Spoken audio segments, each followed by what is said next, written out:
രാജ്യത്തെ നടുക്കിയ പഹൽഗാം ഭീകരാക്രമണം ഏപ്രിൽ 22-നായിരുന്നു നടന്നത്. 26 ജീവനുകളാണ് ഭീകരരുടെ ആക്രമണത്തിലന്ന് പൊലിഞ്ഞത്. ഭീകരാക്രമണത്തിന്റെ പശ്ചാത്തലത്തിൽ ഇന്ന് രാജ്യത്ത് വലിയ പ്രതിഷേധമാണ് ഉയരുന്നത്.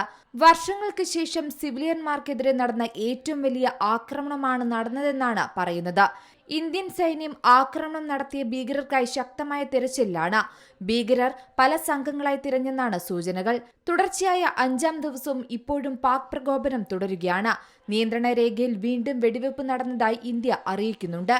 ഇപ്പോഴിതാ ഇന്ത്യക്കും പാകിസ്ഥാനുമിടയിൽ സംഘർഷം രൂക്ഷമാകുന്ന കാഴ്ചയാണ് കാണുന്നത്. ഇതിനിടയിൽ ഇന്ത്യ പാക് യുദ്ധം ഉടനെന്ന് സൂചന നൽകിയിരിക്കുകയാണ് പാകിസ്ഥാൻ പ്രതിരോധ മന്ത്രി. ഇന്ത്യയുടെ സൈനിക നടപടി ആസന്നമാണെന്ന് പാക് പ്രതിരോധ മന്ത്രി ഖ്വാജ മുഹമ്മദ് ആസിഫ് പറഞ്ഞു. ഈ സാഹചര്യത്തിൽ ചില തന്ത്രപ്രധാനമായ തീരുമാനങ്ങൾ എടുത്തതായും പ്രതിരോധ മന്ത്രി മുന്നറിയിപ്പ് നൽകുന്നുണ്ട്. ഇന്ത്യ സൈനിക നടപടി ഉടൻ എടുക്കുമെന്ന് ഉറപ്പാണെന്നും ഇന്ത്യ ആക്രമിക്കുമെന്നും പാക് സൈന്യം സർക്കാരിനെ അറിയിച്ചതായും സൈന്യം കടന്നുകയറ്റത്തെ പ്രതിരോധിക്കാൻ സജ്ജമാണെന്നും പാകിസ്ഥാൻ പ്രതിരോധ മന്ത്രി കൂട്ടിച്ചേർത്തു. ഞങ്ങളുടെ സൈന്യത്തെ ശക്തിപ്പെടുത്തിയിട്ടുണ്ട്.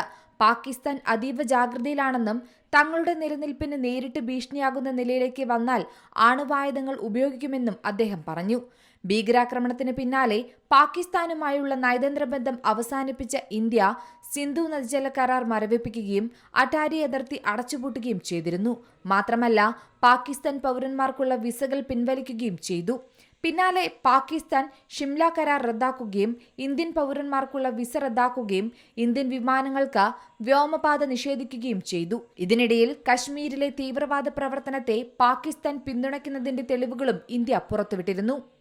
International desk, Zee Malayalam news. പുതിയ വാർത്തകളും വിശേഷങ്ങളും ഇനി വിരൽ തുമ്പിൽ. എല്ലാ ഡിജിറ്റൽ പ്ലാറ്റ്ഫോമുകളിലും ഇപ്പോൾ സീ മലയാളം ന്യൂസ് ലഭ്യം.